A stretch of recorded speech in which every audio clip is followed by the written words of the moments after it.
going on, guys? Up here at the land, we're going to do a little apples and orange comparison here. Got the Trailfinder 3. This will be the first real run of it on actual terrain. And yeah, so last video with this, we did the suspension mods. We flipped the hangers around in the back, moved the shocks in. Seems like it softened things up a little bit. So we're going to run it with my leaf sprung TF2. I know this thing is fully built, and yeah, not much on its original, but we're going to compare them anyway, because why not? It'll give us something to set a goal for this truck to perform that well, hopefully. But you never know, it might surprise us. So the TF3, we're running on 3000 3-cell Helios battery. Still the stock everything. Stock steering servo, stock ESC, stock radio. Again, the only thing we've changed is the rear suspension a little bit. And luckily I found the body screws. They bounced out of the bed of the truck on the ride up here and landed in the little cargo area and behind the rear seat of the Jeep. So the main difference, you know, TF3 is completely different. I mean, different motor trans setup, different chassis, still the same axles, the Yoda 2s, but totally different platform that it's all on. But we have the remote steering. I know there's been a lot of, I don't know what you call it, a lot of talk about that. People aren't sure about it. I mean, this is how the old Bruiser trucks were. Not quite the exact same, but the same method. Still had a steering arm in the front, a little pivot point. So far, I like it. It is delayed, and it looks more scale, but I have had an issue keeping it centered because there's more points for slop. I mean, it's not very sloppy, but we have our usual rod end slop and our hub slop that all the axles have. But up here, I don't think that's really the cause of it. I mean, it does have a little bit of pivot like that, which could cause a little bit, but I don't know. See, it's already off-centered. So I don't know how to combat that yet. I'll have to take a look at it back at home, but got it all set up. I'm gonna put the body on. We'll get TF2 up and running. All right, got the 4Runner all set up.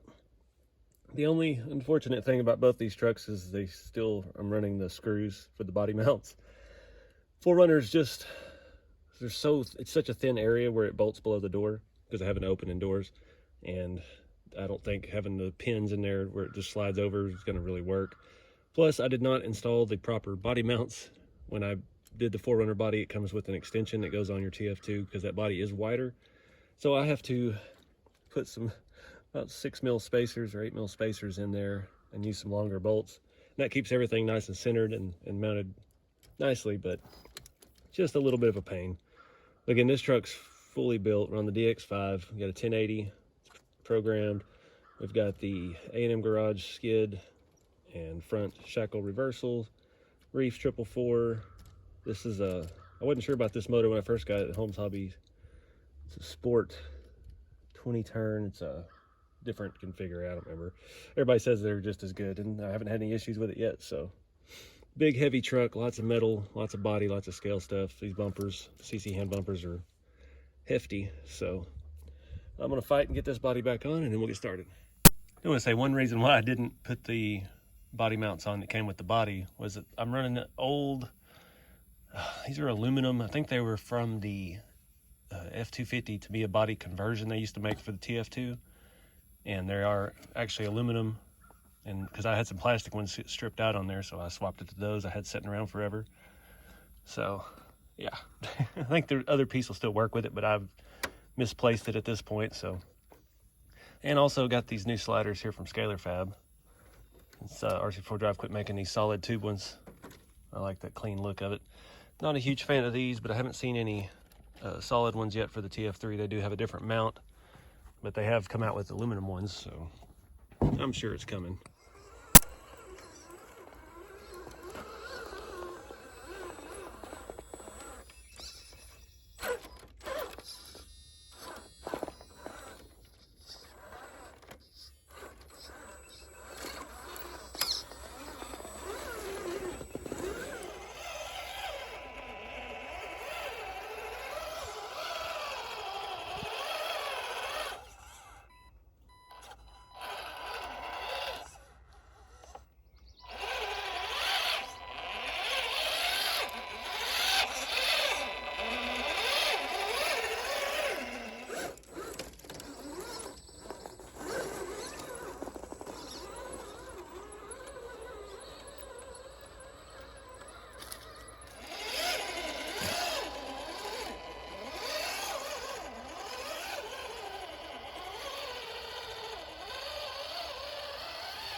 All right, guys, that was fun. I can't knock that steering on that truck because you don't notice it when you're crawling. You only notice it when you're running in, you know, trying to go in a straight line, and it wanders a little bit.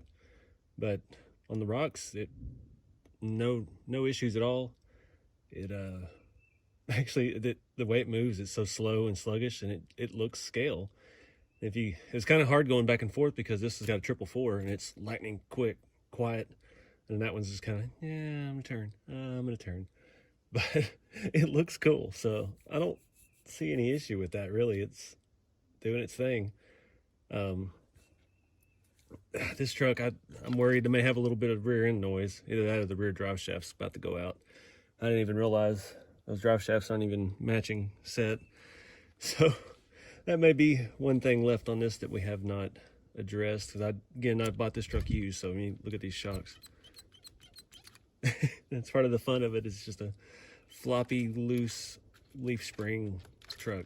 Makes a lot of noise and looks pretty scale.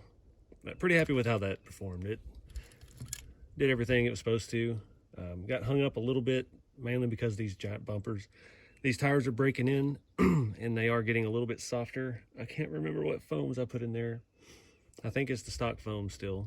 So they're breaking down a little bit. It's been a while. So other than that, yeah, let me know in the comments what you guys think. How you think that TF3 stacks up.